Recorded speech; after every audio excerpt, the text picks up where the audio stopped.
contre notre ennemi le plus puissant, le virus. Rendez-vous le 24 décembre à minuit, sous la plus vieille horloge de Paris. Chronos. Jules, Coridwen, Stéphane et Yanis font partie de ces experts. U4 et leur histoire.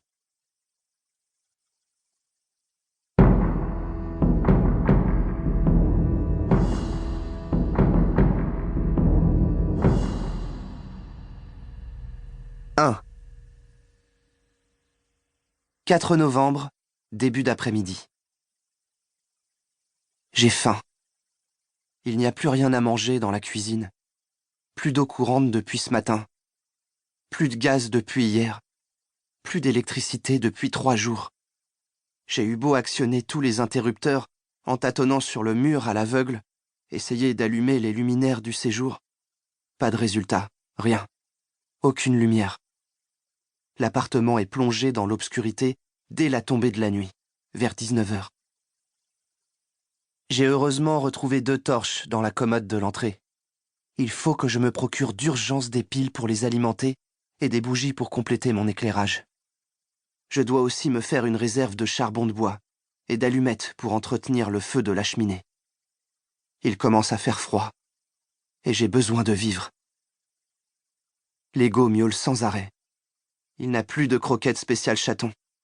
Il crève de faim lui aussi. Il déchiquette les fauteuils et les canapés pour se venger. Il lamine tout ce qui traîne. Il m'a même piqué ma montre. Je me l'étais achetée avec mon argent de poche, par Internet. J'en avais fait un objet collector, en gravant moi-même au dos le sigle de Wout avec mon cutter. Impossible de remettre la main dessus. Il me faut donc aussi des piles pour le réveil. Sinon, je n'aurais même plus l'heure. J'ai tellement peur de sortir. Je dois affronter Paris avant que la nuit n'envahisse les rues. La ville que j'observe par la fenêtre n'est plus la mienne.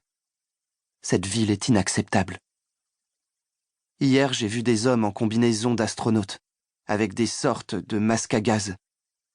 Ils ramassaient les cadavres et les entreposaient dans leurs camions blindés. Tous ces corps qu'ils entassent les uns sur les autres, où les emmènent-ils? Vers les fosses communes? Ou bien vont-ils les brûler? Ces hommes, ils savent peut-être ce qui tue tout le monde. C'est quoi ce putain de virus qui frappe et extermine en quelques heures? Est-ce qu'ils pourraient me dire pourquoi moi, je ne suis pas mort? J'ai eu envie de courir les rejoindre, mais je n'ai pas bougé de ma fenêtre, incapable de réagir. Leur demander secours, ça m'obligerait à admettre la réalité de ces morts, de ce silence, de cette odeur. Et ça, non, je ne le peux pas, je ne le veux pas. Sortir. Il faut que je sorte.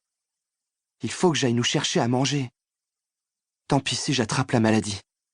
Quitte à mourir, je préfère mourir de l'épidémie à l'extérieur que mourir de faim à l'intérieur. Mon grand-père m'avait dit de ne pas sortir. Mais peut-être suis-je immunisé contre le virus? Peut-être suis-je en vie pour remplir la mission de Chronos avec les autres experts? Je dois tenir jusqu'au 24 décembre et me rendre sous la plus vieille horloge de Paris pour savoir si ce retour dans le passé est possible. C'est quoi ce bruit dans le salon? Merde, le grincement s'intensifie. J'y vais. C'est une nouvelle invasion de rats. Ils sont énormes. Comment sont-ils entrés chez moi, ces saloperies de rongeurs? Bon Dieu, quel cauchemar! Cassez-vous, sale bête! N'approchez pas! Mon timbre hystérique sonne bizarrement. Est-ce bien ma voix? Ils sont hyper agressifs, comme s'ils avaient muté génétiquement. Il y en a un qui s'agrippe à ma cheville. Je balance la jambe pour qu'il me lâche. Un autre tente déjà de me mordre le pied. Ils me font trop flipper. Je fonce vers la porte et je décampe hors de l'appartement. Je dévale les escaliers au milieu de bataillons de rats. Sur le palier du 4e, je trébuche sur quelque chose de suintant, de visqueux. Je glisse et me retrouve à 4 pattes sur le sol de marbre. Je ferme les yeux de toutes mes forces, horrifié par l'odeur de pourriture qui me pique la gorge et fait couler mes larmes. Je n'ai jamais... Pour continuer à écouter ce livre audio gratuitement, cliquez sur le lien dans la description et vous pourrez l'écouter en entier sans frais grâce à l'essai de 30 jours d'Audible.